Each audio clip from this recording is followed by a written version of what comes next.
Hello everyone, this is my review for WWE Smackdown on April 10th, 2012. And of course this was the live Smackdown, which they call Blast from the Past, where they're going to have a bunch of the older superstars coming back onto the show. And I'm going to try to keep this one quick, unlike the show itself. I felt the show was very lacking. Maybe it was just because it was with all the amount of the old-timers that they brought in. Now, granted, I don't have a big problem with the older superstars coming in. It just needs to be kept to a minimum, and just very few of them sporadically showing up on the show. Someone like Hacksaw Jim Duggan on the show doesn't necessarily need to be there too often.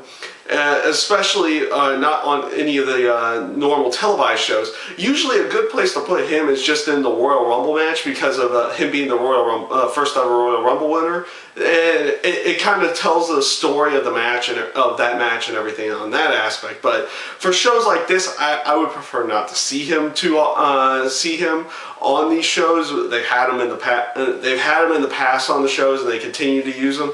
Mostly because he can still move around and do a few things in the ring here and there, but that's just one of the aspects there.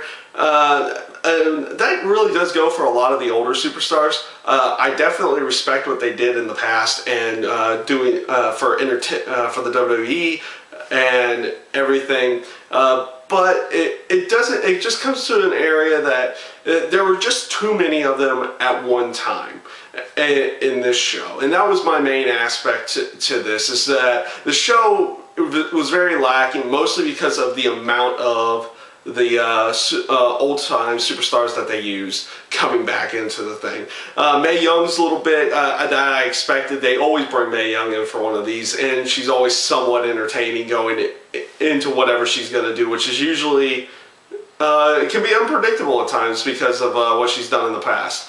But there were a few good aspects to the show, and I will get into these, and that's pretty much what I'll get into.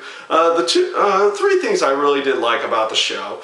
The beginning of the show with Sheamus and John Laurinaitis. You know, him doing the whole finding of Sheamus and everything, that was a great way to get like a little power struggle. Maybe not really a power struggle, but a little interaction between your boss and your champion. And usually in this case, especially when it's a face champion and a heel boss, this is usually a good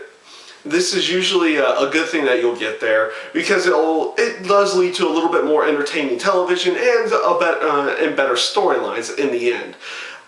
So just the whole aspect of doing the fine for the Sheamus giving the bro kick before the week before, and then putting him into a bad situation with him teaming up with Mean Gene versus Alberto Del Rio and Daniel Bryan. That was good. That was extremely well done and really good. I liked how they did that.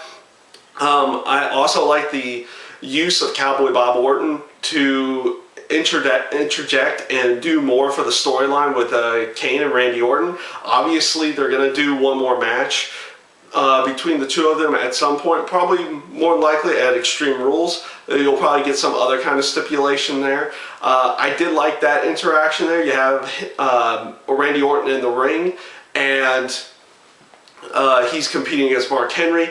Kane comes up, interrupts, and shows his dad knocked out on the floor, forces him to the back. He knocks out Randy Orton. And I honestly like the line that Kane gave to him about, which was, he said, he's a sucker for family reunions. I thought that really did wonders for that segment, and it did extremely well for their storyline going further now. I did like the Piper's Pit. Then again, it is Piper's Pit. It just made more for Daniel Bryan becoming even more of a heel than he was before, and his interaction with AJ in there was spot on, and it does definitely look like in some way, shape, or form that you're probably going to see some kind of reunion between AJ and Daniel Bryan, because she does feel like she's a little bit brainwashed by Daniel Bryan in this instance. Also in that segment, I like the aspect that they made the next match between Daniel Bryan and Sheamus for the World Heavyweight title at at Extreme Rules, a 2 out of 3 falls match. This will obviously be their makeup match from WrestleMania because it only lasted 18 seconds. This one will clearly go a lot longer than that allotted time, and it will probably show a lot more of what they can do in the ring at that point. Other than that, I do like the whole aspect of Cody Rhodes and the Big Show's storyline continue to going on. I don't know how much longer they can go with Big Show showing the embarrassing moments. I just like that this time around they showed a different video versus just the WrestleMania video that they've been showing.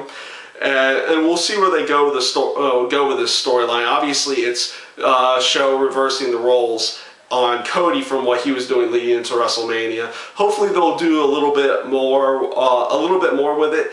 And maybe change it up to, you know, not just Big Show trying to embarrass Cody, but doing a few other things.